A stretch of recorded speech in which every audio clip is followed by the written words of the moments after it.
Сәлем достар, бүгін сіздермен бірге өзіміздің ең сүйікті салаттарымыздың бірі баклажан салатын рецептімен бөлісетін боламын. Бұл салатты қысқа банкіге жапсаңыздар да болады, или ыстықтай нанға жағып жесеңіздер де өте дәмді салаттардың бірі. Міндетті түрде жасап көріңіздер. Керекті ингредиенттердің барлығын описанияға жазып кететін боламын.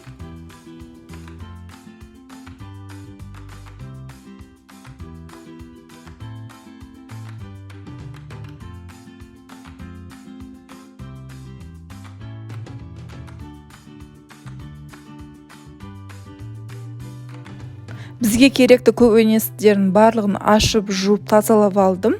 Тәтті бұрыштың екі түрі, қызылы және жасылы, түсі әдемі болу үшін баклажан, жартылай ащы бұрыш, пияз, сәбіз, чеснок, қызанақ и томатная паста.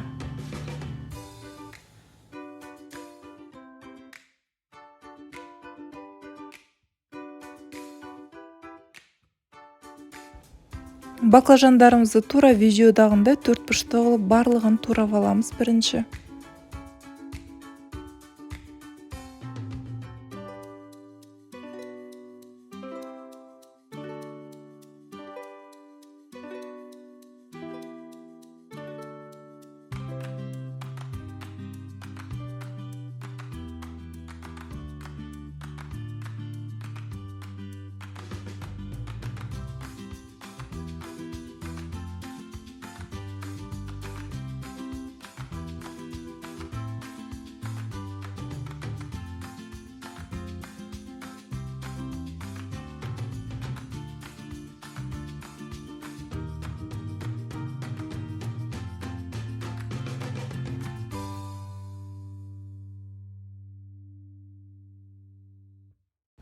Туралған баклажандарымыздың үстіне бір қасық тұз салып, су құйып, бетін ауырлау бір затпен басып қоямыз. Мысалға, тарелкамен басып қойсаңыздар болады.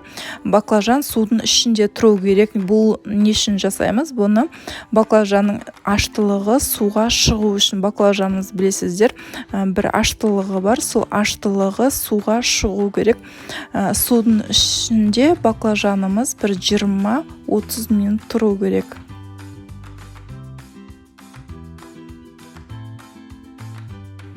Енді қалған көкөністеріміздің барлығын 4 бұрышты қылып турап шығамыз.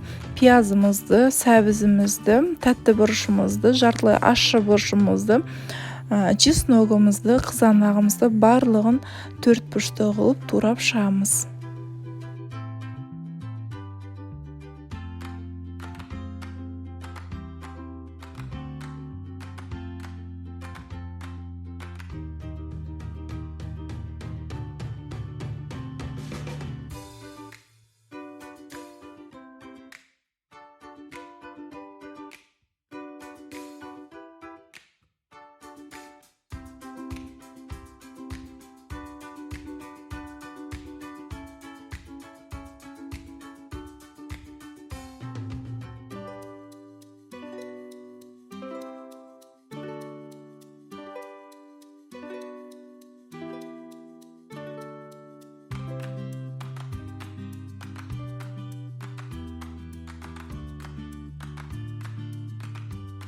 Баклажанымды суда 25 минут ұстадым.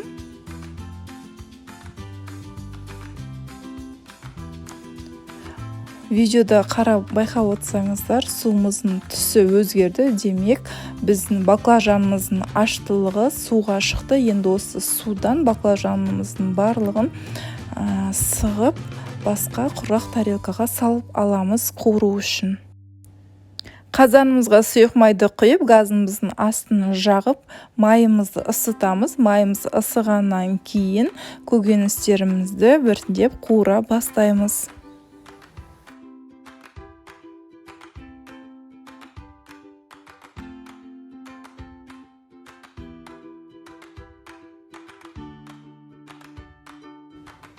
Қызып тұрған сұйық майымызға пиязымызды салып, орташа отта 5-6 минут қызартып қуырып аламыз. Қызарып қуырылған пиязымыздың үстіне сәбізімізді салып, тағы да 5-6 минут газымыздың астын орташа отта қызартып қуырып аламыз тағы да.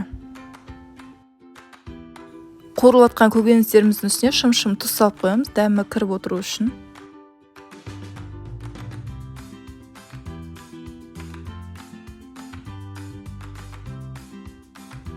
Баклажанды саламыз. Баклажанды салғаннан кейін жақсылап араластырып аламыз. Баклажанымыз қатты кезде, баклажанымыз уже пісіп жұмсарған кезде көп араластыруға болмайды, себебі баклажандарымыз езіліп кетеді. Жақсылап араластырып болғаннан кейін қазанымыздың астын орташқа отқа қойып 25-30 минут пісіретін боламыз. Неге ұзақ? Себебі баклажанды білесіздер, отравлениеге жақын болады. Сол себептен ұзақ қуырған дұрыс баклажанды.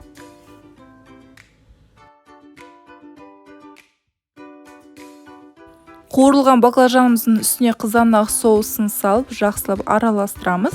Оның үстіне туралған қызанағымызды салып, үстіне шым-шым тұз салып, тағы да бір рет араластырып, газдың крышкасын жауып, тағы да 5-6 минут қуыруға қоямыз.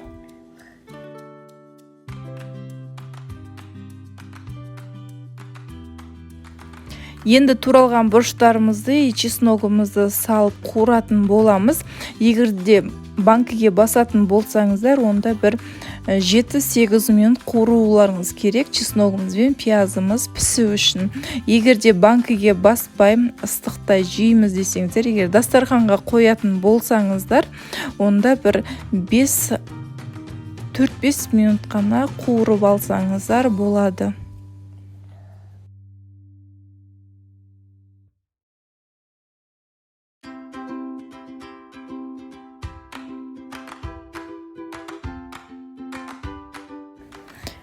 Міне қыздар, салатымыз дайын болды. Баклажан салатымыз, қарап отырсаңыздар, түсінің өзі әдемі болады. Егерде тәтті бұрыштың осына қызыл, жасыл түсін қолданатын болсаңыздар, салаттарыңыздың түсі ашылып өте әдемі болады. Енді банкілеріңізді стерилизовать етіп, міндетті түрде стерилизовать ету керек. Содан кейін барып, салатымызды салып, жауып қойып тастасаңыздар болады. Егерде видеоны дәл осы жерге дейін көрсеңіздер, міндетті түрде маған тіркелмеген болсаңыздар, тіркеліп кетіңіздер, лайк қойып отырыңыздар, комментарий жазып отырыңыздар. Менімен бірге болғандарыңыз үшін рахмет. Сіздермен бірге болған Алима Жарқынбекқызы.